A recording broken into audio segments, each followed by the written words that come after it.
Bismillahirrahmanirrahim. Allahumma salli wa sallim ala Sayyidina Muhammad wa ala ali Sayyidina Muhammad. Saudara-saudaraku yang dirahmati Allah, Abu Dujanah merupakan salah satu sahabat Rasulullah. Ia sangat taat dan sangat takut pada Allah. Semua sahabat Rasulullah adalah para waliullah. Mereka para kekasih Allah. Tentu saja mereka memiliki keistimewaan di atas para orang soleh setelah mereka. Rasa cinta mereka pada Allah sangat besar. Rasa cinta ini kemudian melahirkan rasa takut untuk melanggar larangan Allah. Abu Dujanah berasal dari kabilah Khazraj. Dia dan keluarganya hidup serba kekurangan. Mereka adalah keluarga yang sangat miskin. Kisah hidupnya sangat membekas di hati Rasulullah. Bahkan pada suatu ketika Rasulullah SAW pernah menangis setelah mendengar cerita yang dialami oleh keluarga Abu Dujanah. Pada suatu hari Rasulullah SAW menegur Abu Dujanah karena setiap selesai menjalankan sholat subuh, Abu Dujanah langsung pulang ke rumah. Jarang sekali Abu Dujanah terlihat berzikir ataupun menunggu Rasulullah selesai berdoa. Wahai Abu Dujanah, apakah kamu tidak punya permintaan, permohonan yang perlu kamu sampaikan pada Allah sehingga kamu tidak perlu menungguku selesai berdoa? Kata Rasulullah. Abu Dujanah hanya menunduk. Ia terdiam. Wahai Abu Dujanah, kenapa kamu selalu terburu-buru pulang setelah selesai sholat? Ada apa? Tanya Nabi. Suasana sangat hening. Kemudian dengan pelan Abu Dujanah menjawab, Ya Rasulullah, saya punya satu alasan untuk berbuat itu, katanya. Apa alasanmu, wahai Abu Dujanah? Coba kamu ceritakan kepada saya, kata Nabi. Ya Rasulullah, rumah kami berdampingan persis dengan rumah seorang laki-laki. Dia sangat kikir, dia sangat pelit. Di atas pekarangan rumah tetangga kami ini, ya Rasulullah, ada sebatang pohon kurma yang tinggi menjulang.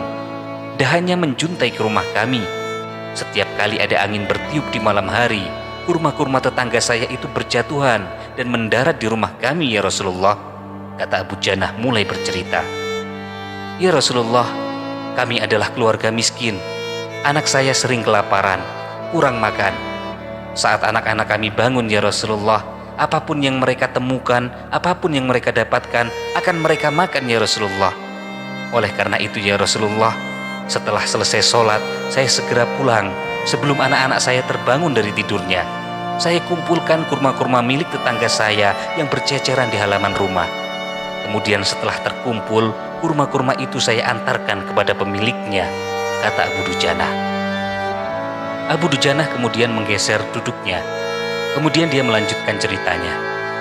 Ya Rasulullah, pada suatu hari saya terlambat pulang ke rumah. Ternyata anak saya sudah terbangun.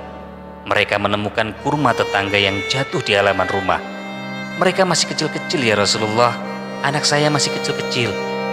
Tanpa berpikir panjang, anak saya langsung memakan kurma itu. Mata kepala saya menyaksikan sendiri ketika dia sedang mengunyah kurma basah di dalam mulutnya. Ia habis memungut kurma yang telah terjatuh semalam.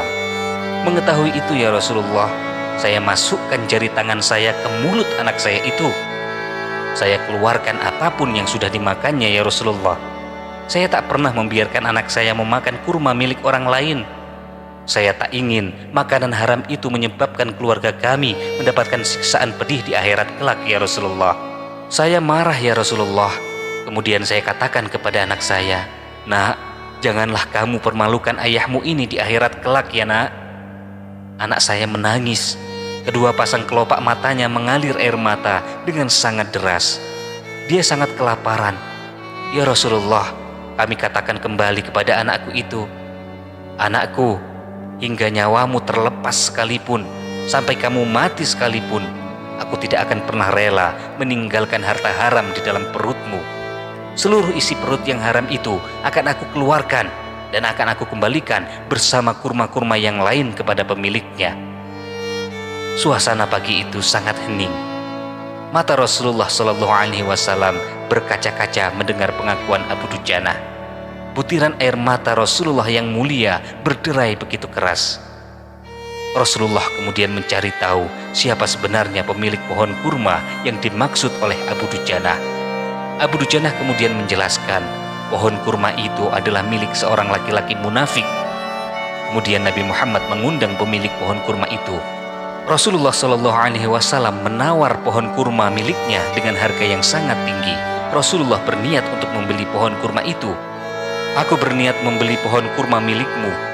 Aku akan membayarnya dengan harga 10 kali lipat dari harga pohon kurma itu sendiri. Pohonnya terbuat dari batu zamrud berwarna biru. Dia disirami dengan emas merah, tangkainya dari mutiara putih. Di situ ada bidadari yang cantik jelita sesuai dengan hitungan buah kurma yang ada, kata Rasulullah. Akan tetapi pria munafik itu dengan sombong menjawab, saya tidak pernah berdagang dengan memakai sistem jatuh tempo, dengan hutang, ataupun dengan cicilan. Saya tidak mau menjual apapun kecuali dengan uang kontan dan tidak pakai janji kapan pelunasannya. Tiba-tiba Abu Bakar As-Siddiq masuk.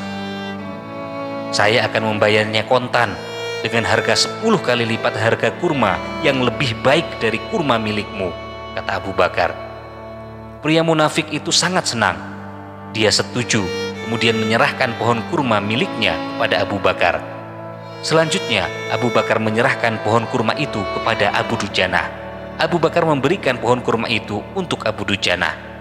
Rasulullah kemudian bersabda, wahai Abu Bakar, aku yang akan menanggung gantinya untukmu. Mendengar sabda Nabi ini, Abu Bakar bergembira bukan main. Begitu juga dengan Abu Dujanah. Sedangkan si munafik itu segera pergi.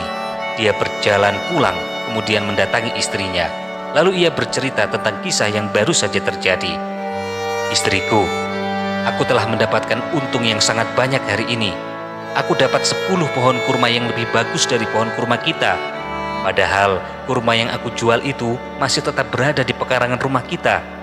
Aku tetap akan memakannya lebih dulu, dan buah-buahan itu tidak akan pernah aku berikan kepada tetangga kita sedikit pun, katanya dengan sangat licik. Pada malam harinya, si munafik itu tertidur pulas.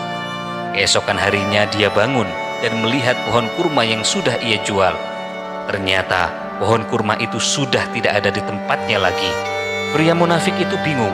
Dia mencari-cari di mana pohon satu itu. Ternyata pohon kurma miliknya sudah berpindah posisi. Kini pohon kurma itu berdiri di atas tanah milik Abu Dujanah. Tempat asal pohon kurma itu tumbuh sudah rata dengan tanah. Seolah-olah tak pernah sekalipun pohon kurma itu tumbuh di atas tanah milik si munafik. Masya Allah. Ini adalah salah satu mukjizat Rasulullah yang menjadi berkah bagi Abu Dujanah. Sejak saat itu, Abu Dujanah dan keluarganya tidak pernah merasa ragu dan takut untuk memakan kurma dari pohon itu lagi. Sobat teman bercerita yang dirahmati Allah, kisah Abu Dujanah dengan pohon kurma milik orang munafik merupakan tamparan bagi kita yang membangunkan kita dari keterlenaan hidup selama ini. Di zaman ini, betapa manusia sangat mudahnya mengambil yang sebenarnya bukan haknya, bukan miliknya. Seakan-akan Allah tidak melihat apa yang dilakukan manusia, seakan-akan tidak takut pada ancaman dan azab Allah terhadap orang yang mengambil yang bukan haknya. Makanan yang haram, barang yang haram, harta yang haram pasti akan berpengaruh dalam kehidupan seorang muslim. Dampak yang paling buruk dari makanan yang haram berhubungan dengan hati manusia. Karena hati adalah sumber keselamatan di dunia dan di akhirat. Dan keselamatan kita pada hari kiamat sangat tergantung oleh keselamatan hati kita. Saudara-saudaraku, kisah Abu Dujanah ini mengingatkan kita tentang waro' atau berhati-hati. Waro' adalah kunci agama seorang hamba dan sumber berbagai macam kebaikan bagi seorang hamba. Sifat waro' yaitu menjauhi segala sesuatu yang dikhawatirkan akan memberikan mudarat bagi akhirat kita. Contoh dari waro' adalah seperti yang dilakukan oleh Rasulullah. Beliau pernah menemukan sebuah kurma di bawah tempat tidurnya. Rasulullah kemudian memakan kurma itu. Setelah memakannya, Rasulullah tidak bisa tidur. Ketika Aisyah bertanya, mengapa Rasulullah tidak tidur malam itu? Rasulullah kemudian menjawab, tadi malam aku makan kurma, sementara ada kurma-kurma sedekah. Aku khawatir kurma itu termasuk kurma sedekah. Padahal Rasulullah tidak boleh menerima sedekah, termasuk juga zakat di dalamnya. Contoh lain dari sikap wara adalah sikap yang diambil oleh Abu Bakar. Suatu ketika, Abu Bakar As-Siddiq diberi makanan oleh budaknya. Setelah selesai makan, Abu Bakar menanyakan kepada budaknya itu, dari mana asal-usul makanan itu? Kemudian budaknya dengan jujur mengaku bahwa dulu di masa jahiliyah ia pernah berpura-pura menjadi dukun, dan makanan itu merupakan hasil dari upah ketika ia berpura-pura menjadi dukun. Mendengar hal itu, Abu Bakar langsung memutahkan seluruh makanan yang telah dimakannya. Ini adalah warok, padahal sebenarnya Abu Bakar tidak berdosa jika dia tidak memuntahkannya, sebab beliau tidak tahu. Demikian juga Imam Bukhari meriwayatkan dalam sahihnya bahwa Umar bin Khattab pernah minum susu yang diberikan kepadanya. Setelah minum susu itu, Umar mengetahui bahwa susu itu berasal dari unta-unta sedekah. Maka dengan tanpa ragu, Umar langsung memutahkan susu itu. Mereka melakukan itu semua karena rasa warok dan rasa takut kepada Allah akan memakan sesuatu yang haram. Rasa takut merupakan kekuatan bagi seorang hamba dalam menghadapi hal-hal yang haram dan maksiat. Kalau kita tidak punya rasa takut kepada Allah, kita tidak akan peduli dengan apa yang Allah haramkan kepada kita. Oleh karena itu, Allah Subhanahu wa Ta'ala memuji para malaikat karena rasa takut mereka kepada Allah. Abu Dujanah juga mengingatkan kita untuk takut pada Allah. Rasa takut adalah sifat para nabi dan sifat orang-orang yang bertakwa pada Allah. Dan rasa takut yang terbesar adalah ketika kita sendirian, saat tidak ada orang yang melihat, saat kita sendirian, tidak ada yang melihat dan mengawasi kita, namun kita yakin Allah selalu mengawasi diri kita. Oleh karena itu, Allah memuji orang-orang yang takut kepada Allah pada saat sendirian. Makanya sebagian ulama mengatakan, jangan kamu jadikan Allah yang paling hina yang mengawasi dirimu. Apakah pengawasan manusia lebih agung di hati kita daripada pengawasan Allah?